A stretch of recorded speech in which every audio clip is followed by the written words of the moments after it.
Your brain is organized to reflect everything you know in your life. Your brain is a record of the past. It's an artifact of everything you've learned and experienced at this moment.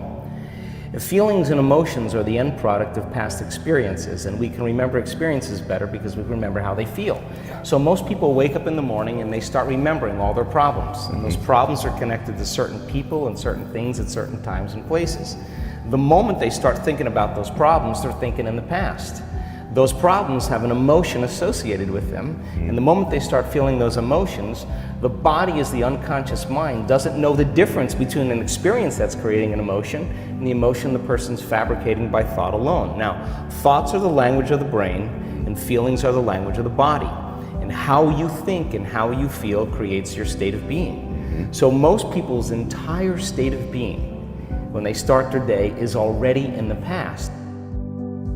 So you have a choice. The choice is you're either defined by a vision of the future or you're defined by the memories of the past.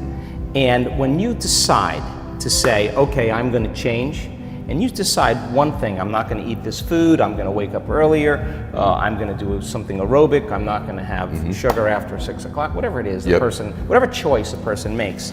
The moment you make a choice to do something differently, and the hardest part about change is not making the same choice as you did the day before, get ready, because it's going to feel uncomfortable. It's going to feel unfamiliar. There's going to be some uncertainty and unpredictability, and that's the moment the game is on. Yes. So then most people, their body has been conditioned emotionally to be the mind.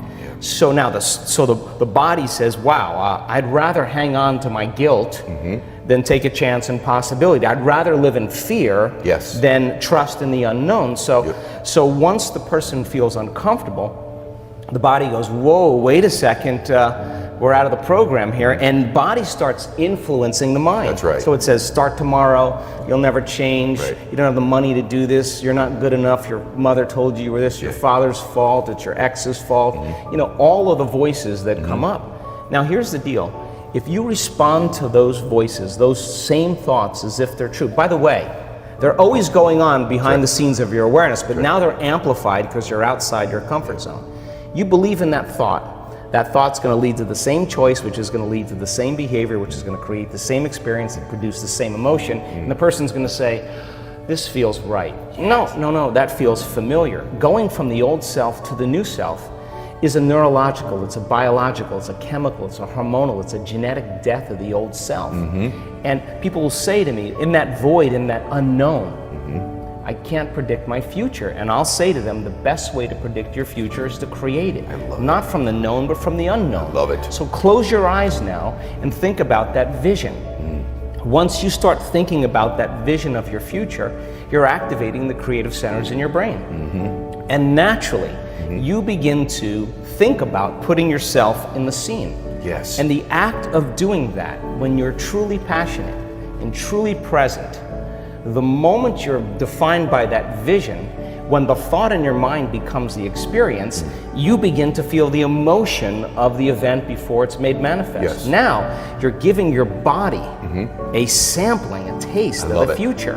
And now, if a thought and a feeling create a new state of being, you're combining a clear intention with an elevated emotion, and now you're beginning to change your biology, and you're seeing a whole new landscape that you could never see before because you're no longer viewing your future through the lens of the past. I love this. Now, this requires then something really specific, because most people will wait for their wealth to feel abundance. They'll wait for their success to feel empowered. They'll wait for their new relationship to feel loved. They'll get all these things when. Yes. So think about that. The absence of getting those things causes people to live in lack their entire life. That's right.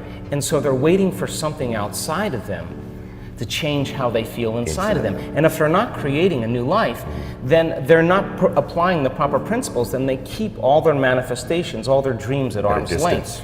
Well, think about this. If you get up feeling gratitude, if you get up feeling empowered, if you get up feeling whole, if you get up feeling unlimited, why would you worry about whether it was going to come or not? You would feel like it already happened.